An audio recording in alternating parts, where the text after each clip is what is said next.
Okay, guys, last one in 2.3. So that's what we've covered so far. Let's get on with it. So the Indian Wars, Little Crow to Wounded Knee. So this does actually cover a little bit that we go into in chapter 3. Okay, so I'm trying to cover all the conflicts in one. Now, a bit of the background. So from the 80s, from the 30s to the 70s, we've had these deals, haven't we? And then the government just completely ignoring them, starting with the Indian Removal Act. It's just all changing when the government kind of figures out there's something they want each time. So that's going to lead to conflict. Now, opinion very much differs. Opinion very much differs in how to deal with the Indian problem. You've got negotiators, people who believe, we need to negotiate a settlement, put them in reservations, and the exterminators who believe, basically racists who believe they're savages who need to be completely wiped out and killed. Okay. Now, there's a good graphic there. You've got on the left-hand side, you've got the Indian homeland. To the right-hand side, look how much of it has been taken. And you got the rise of the reservations. So, this is 62 to 75. Look at the change in policy. Right, the first war we come to is Little Crows. And again, we can use the Civil War here because that's a primary reason for why it starts. But we'll go through it all. And I add everything to this. So, causes. Little Crow and his band, they moved to the reservations in 51. They give up 24 million acres of land in return to 1.4 million payment and a yearly payment of $80,000. Now, the Sioux, they built up their debts with the traders, and they refused to pay them. So this gave the government like an excuse not to pay these yearly payments, which was a problem because in the reservation it didn't produce enough food for the tribe, especially in the winter. And they weren't getting the payments to get extra food. So some of the warriors actually left the reservation to go and hunt, which again just provided the US some more excuses to withhold these payments and provisions. The agency, so these are the US men who monitor the reservations, they would cheat the Sioux out of money and provisions, so giving them unedible, like rotten food. Now, settlers then begin to take pieces of reservation that were good for farming, and the Sioux warriors would break into the agency warehouses to steal. Furthermore, you get the crop failures, which starve them out. Starve the Sioux. So you've got these Sioux tribesmen who are starving. They can't even feed themselves. They're angry. They're frustrated. They feel betrayed. They are literally just trying to survive. And then the Civil War happens, and the soldiers who are in the West move east. Then you get an opportunity. Little Crow sees a chance to take provisions back from the agency warehouses. This sparks Little Crow's war. So Little Crow attacks the warehouse to distribute provisions, but the young warriors, they attack settler towns and US forts, slaughtering like 600 settlers and US soldiers. Little Crow and his band had to then retreat when troops returned from the east. The US citizens were determined that the Sioux should be punished. 400 warriors are then put on trial and sentenced to death without any evidence. But Lincoln actually steps in. Lincoln being the president of the United States, he steps in and says only those who we can be sure of guilt should be executed, which leads to 30 men being executed. So the consequences of the war. The Sioux were moved to the Crow Creek Reservation, which was isolated with dry lands. Many of them died in the first winter. Bounties were paid for the scalps of the Dakota Sioux hiding in Minnesota. Basically, hunters could go out and be paid for killing a Sioux. Little Crow, he's seen by a hunter and shot. The hunter cuts off his scalp and another one cuts off his head. That was the end of Little Crow. Quite a sad ending there for somebody who was just trying to survive, somebody who was just trying to keep his tribe alive, and they were brutally put down. But that's the first example of these Indian wars, and the reason why they went to war was their whole way of life had changed. Remember, this whole topic encompasses that. Then you get the Sand Creek Massacre. What causes this one? Well, the Fort Laramie Treaty of 1851 guaranteed the land to the Arapaho and the Cheyenne. So Fort Laramie Treaty is linked here. But yeah, you got it. Gold is discovered, so prospectors start making their way into the land, and prospectors, they're demanding that the US government get these Indians out the way. So the Fort Wise Treaty of 1861, this had moved the Cheyenne and the Arapaho off land in Colorado containing gold on the reservations. However, a lot of the young warriors, these dog soldiers, they reject that treaty and they remained on their old lands, and they constantly got into conflict with the prospectors, and fighting would escalate when the army then tries to move these soldiers off onto the reservations. So what happens? Well, Black Kettle is the chief of the Cheyenne. He attempts to make an agreement with the US and sets up camp at Sand Creek. The territory governor, John Evans, he wants to kill these Plains Indians, and he appoints a guy called Colonel Chivington to do the job. On November 1864, Colorado cavalrymen of 700 men, led by Colonel Chivington, attacked a Cheyenne village at Sand Creek. The chief, Black Kettle, he was flying a white flag and a US flag. They massacred over 130 men, women, and children and babies. They scalped their victims and displayed these as trophies at the local saloon. Brutal.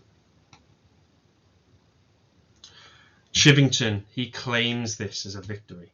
He claims this as a great victory and not one over women and children. But Black Kettle escaped, and he would pass on this story of this brutal massacre of innocents who were flying the white flag. So as a result, Black Kettle escapes and carries the news of the massacre to other tribes. The dog soldiers believed this was the evidence that the whites could never be trusted and start attacking forts in Colorado. The government now was under pressure because the Civil War was happening. A new treaty was signed to move the Cheyenne and the Arapaho to a large reservation in the south and give payments to the survivors of the massacre. Once the Civil War was won, though, the US backed out of this deal and made tribes move to smaller reservations. In 1867, no compensation was ever given. And this leads us to Red Cloud. So, Red Cloud, respected chief of the Lakota Sioux, he saw their way of life was changing. He saw it was coming under threat. Now, in 62, again, gold was discovered in the Rocky Mountains in Montana. Miners were using the Bozeman Trail to get to the area, and this cut through the Sioux hunting grounds and broke the Fort Laramie Treaty of 1851. But the government failed to stop the miners, and as a result, the Sioux started attacking travelers.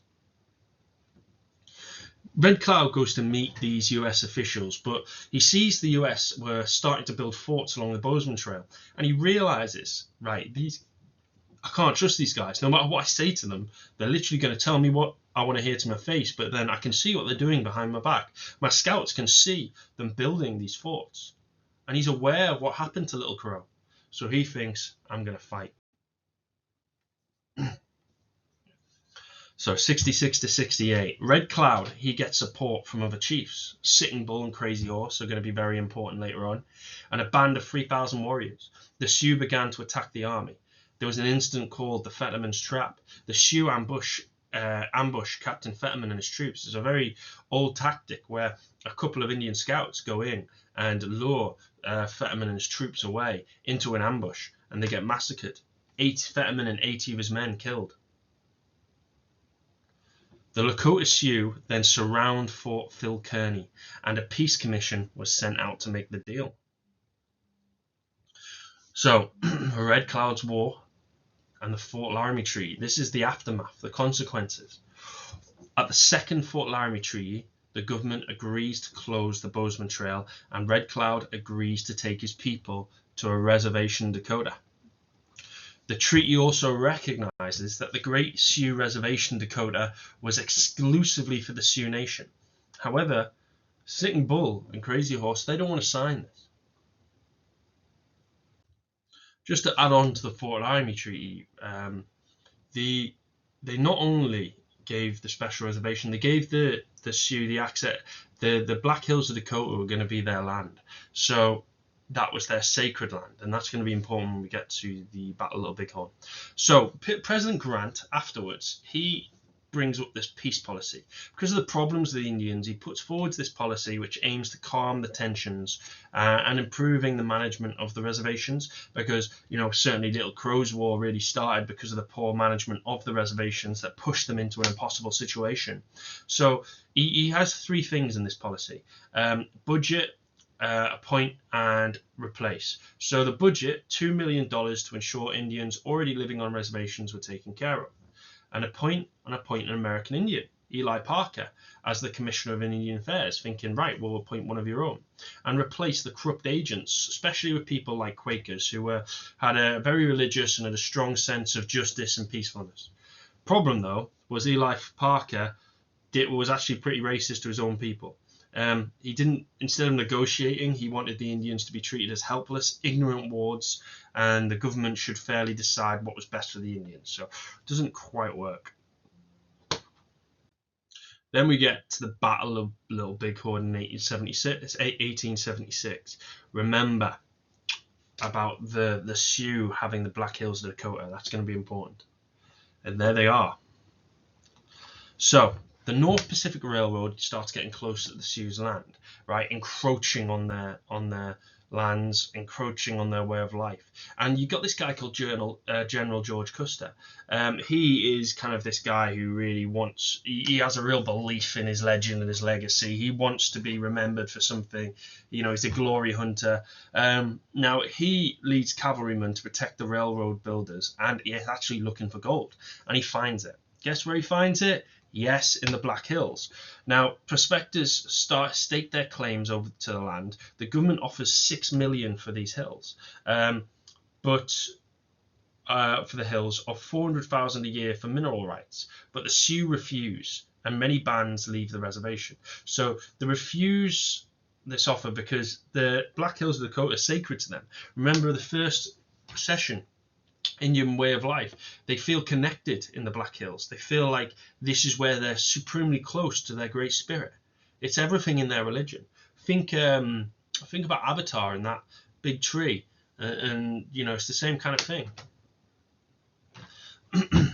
Now, in '68, as I said just in previously, the Fort Laramie Treaty, the second one, 1868, the Sioux were given reservation in South Dakota and could roam freely in the Black Hills. Whites could not settle there or prospect to gold.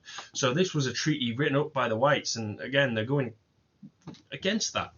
By 1876, more than 7,000 Sioux had prepared themselves to fight.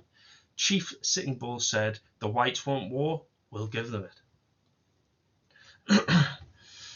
The Sioux, in 75, sorry, a little bit middle up the order there. The Sioux were given 60 days to return to their reservation or be attacked. There was deep snow actually setting. There was deep snow and it was impossible to travel, meaning they couldn't even obey this order if they wanted to. So there's going to be a problem here. And then in June, the U.S. Army plans to attack the Sioux force, and the Sioux force them back to the reservation. Now Custer's there. He only has 600 men. Now there's other people with him, but remember, Custer's a bit of a glory hunter. Now, the plan. So General Sheridan's in control, and the plan was for 3 columns of soldiers to move in and trap the Indians between them. General Crook with 100, I think it's about 100 cavalry, 1,000 cavalry northwards from Fort Fetterman, Colonel Gibbon with 450 infantry eastwards from Fort Shaw, and General Terry with 1,000 cavalry and the Gatling guns, which are like early machine guns. Now, the reality, the plan was problematic. There was no real communication between Terry and Crook. There was no real attempt to find out how many Indians they might be facing. They believed there was 800, but obviously there's going to be a lot more. And the Indians were better armed as well. They had the Winchester repeating rifles, whereas the cavalrymen just had single shots. So again, they didn't really do their prep. So what happens? Well, Custer leads 200 of his men to Little Bighorn Valley, even though his scouts told him there were over 2,000 Sioux warriors. Custer wanted the glory. He didn't want to wait for reinforcements. So he's greatly outnumbered, all 200 men, and Custer were killed. Custer's scalped. So as a result, if the Plains Indians could beat the US Army, what did that mean for Manifest Destiny? Assimilate or die becomes this policy. You either become American or you don't exist. Previous treaties were just ignored. The government could effectively decided that some Plains Indians had forfeited the right to have treaty deals. These Plains Indians should be moved onto smaller reservations in worse conditions than before. The Sioux were told that if they did not give up the Black Hills, the US government would stop sending them food. Faced with starvation, the Sioux gave up the Black Hills, the Powder River Country, and the Bighorn Mountains. Plains Indians must be kept on their reservations, so army divisions, they pursued the Sioux and Cheyenne tribes relentlessly. Whilst short of ammunition and food and supplies, by the end of 1876, most of the Sioux and the Cheyenne had drifted back to the reservations. Within 5 years, almost all of them were confined to the reservations, completely dependent on the US government for food and shelter. And the government would put out military control. Sioux's weapons were taken, soldiers patrolled the reservations, and forts were built. Great question for how the way of life of Plains Indians changes. Changes massively after this one. This assimilate or die and this complete repression of Plains Indian lifestyle. It will never be the same after this. It was always changing, but this victory for Plains Indians was actually one of their worst outcomes for them. Now, there were continued resistance. By the 1880s, the atmosphere on the reservation was disillusionment, despair, helplessness, lost. Their whole way of life in 50 years had been completely destroyed. The government imposed a cut in the Sioux rations, which led to a failure of Sioux crops. They're not even good farmers. They're trying to farm, they're trying to survive, but they're dying. And this will lead to the ghost dance, our final part of this tension between whites and Plains Indians. A Paiute holy man called Vovoka claimed to have had a vision telling him that if Plains Indians rejected white ways of life and danced a sacred dance, the Great Spirit would bring all the dead Plains Indians back to life. To the US government, though, this looked like a war dance. Think about the first session on this when we looked at the Indian way of life and how they had many dances for many different things. This is one of the last ones. Here's the song of the ghost dance. This is what they sang. Father, have pity on us. We are crying for thirst. All is gone. We have nothing to eat. Father, we are poor. The buffalo are gone. They are all gone. Take pity on us, Father. We are dancing as you wished, because you commanded us. We dance hard, we dance long. Have pity, Father, help us. You are close by in the dark. Hear us and help us. Take away the white man. Send back the buffalo. We are poor and weak. We can do nothing alone. Help us be what we once were, happy hunters of buffalo. And this leads to Wounded Knee in 1890. The ghost dance was spreading rapidly across these reservations. President Harrison ordered the army to take into the reservations to take control. Sitting Bull is killed. Remember that war hero from the Battle of Little Bighorn. Sitting Bull followers, they flee south, and the army catches up with them at Wounded Knee. As a warrior is being disarmed, the others begin to dance this dance, and in confusion are shots fired. Then the cavalry open fire. Within 10 minutes, many of the Sioux are dead.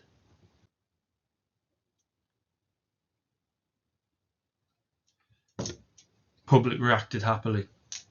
They saw this as revenge for the Battle of Little Bighorn, even though it was a massacre. The reaction showed that white Americans thought Plains Indians were too wild and hostile, and that if they could not be controlled, they should be killed. The Indian frontier was now done. Nowhere within the USA's borders belonged to any other nation or people. The last part of our conflict, brutal, and a sad end to these people who now tried to hang on to some semblance of their culture. But for all intents and purposes, they belong to the Americans now.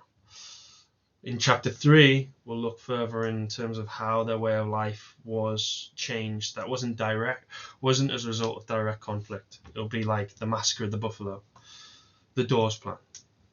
Okay, this is the last photo to show you that the Indian bodies where they were being buried. Sad end to them. Right, on to chapter 3 next.